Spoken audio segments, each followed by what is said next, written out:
Ward Manuel on In the Trenches podcast, and I want to get your take on what he said. Now, look, I like John Jansen a lot, and now he is the co-host of 97.1 in the morning with Mike Stone, who I also like a lot.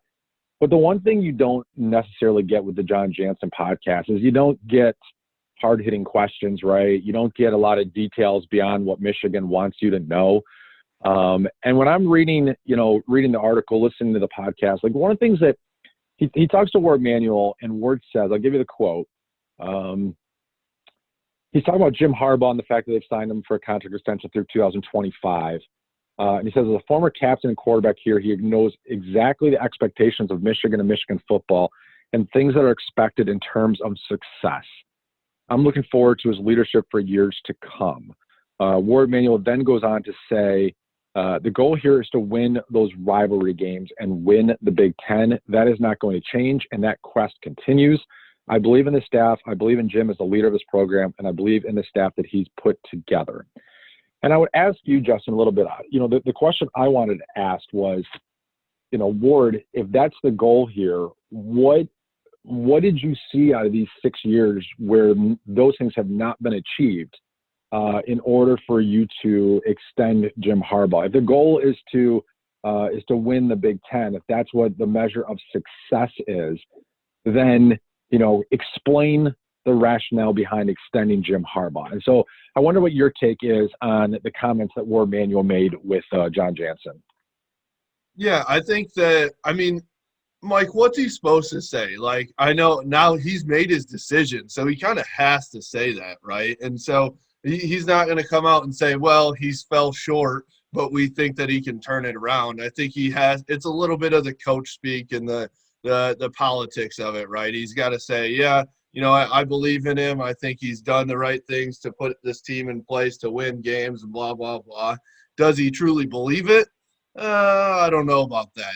Was it the maybe easier decision for Ward Manuel to make to keep Jim Harbaugh because they're friends? It's some continuity with the program. He doesn't have to go out and do an entire coaching search and all that stuff.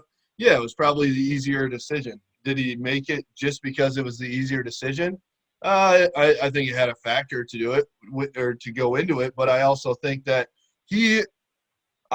Ward Manuel actually believes in Jim Harbaugh. I honestly do, because he has never said anything differently.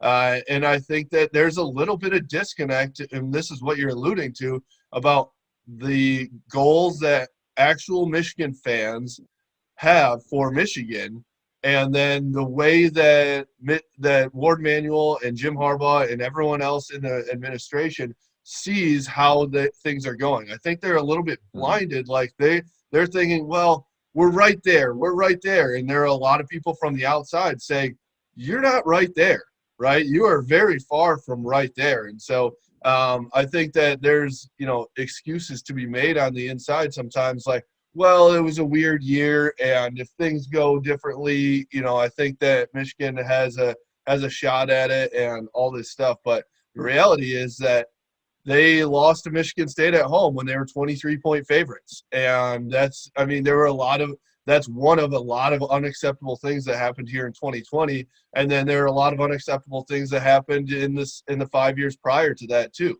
So I just think that it's he can't say anything differently, but it just seems like there is a disconnect from what Michigan fans want to see Michigan do on the field and where they want to see Michigan on the field competing, and where Ward Manuel and Jim Harbaugh see themselves competing on the field and see Michigan as. Because I think Ward thinks that it's this thing that they think that Michigan is at the top, or they're close to it, and everyone else in the country sees them as this kind of middle of the pack in the Big Ten. So, what are your thoughts? Well, I understand what you're saying. What's he supposed to say? And fans always get into this. What's he supposed to say? What's a coach supposed to say? Look, there is better things to say than what they ultimately do. He gets asked about extending Jim Harbaugh's contract. He doesn't have to give a generic answer about how, hey, the goal here is to win those rivalry games and win the Big Ten. It's give us a level of honesty. Look, I had a heart-to-heart with Jim Harbaugh about this. He understands that we have not reached the level that we expect from him and from our football program here at the University of Michigan. To go the first 6 years without competing in the Big Ten championship, to go the first 6 years without beating Ohio State, that is not good enough. That said, when you look at, that's where he can interject. That said, when you look at what Jim Harbaugh has been building here, and let's talk about some of those things that he's been building.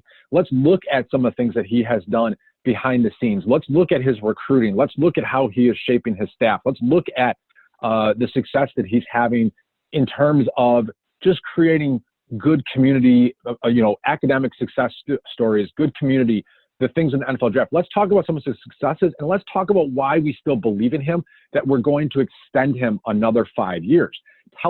Give the Michigan fans something other than like, we believe in Jim Harbaugh because he is a former to mention the fact that he's a former quarterback and captain. Like, what is that? What does that have to do with anything? Like, who gives a shit that he's a former quarterback? Let me ask you this though.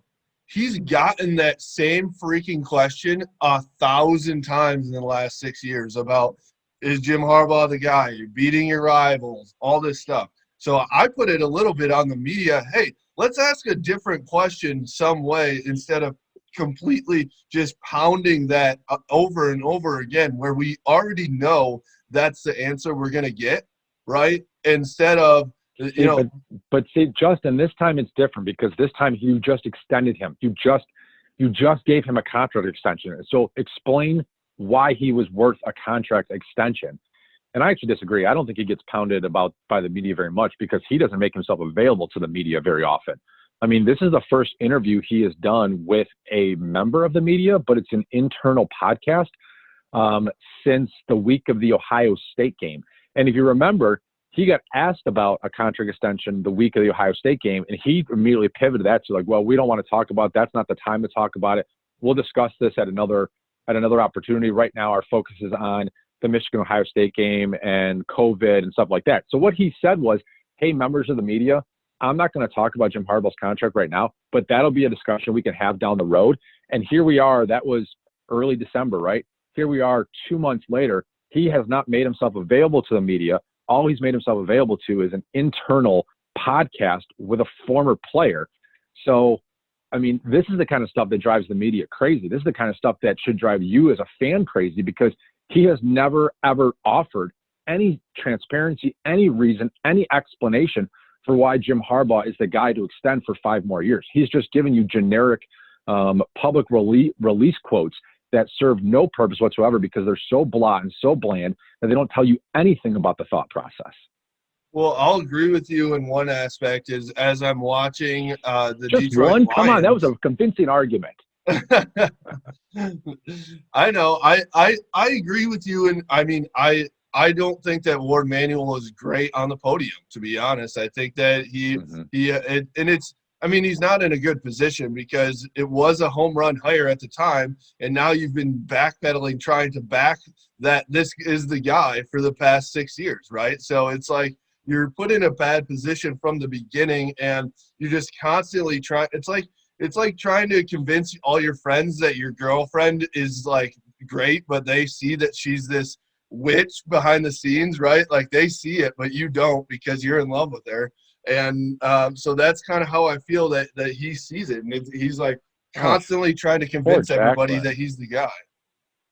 Poor Jackson. You're going to marry this girl and you're just talking about her in this particular way? No. That was not a personal thing. It was, I've seen it happen with other people. Never with okay. Thank God. I was going to call her up and be like, Jacqueline, you got to get out of this now.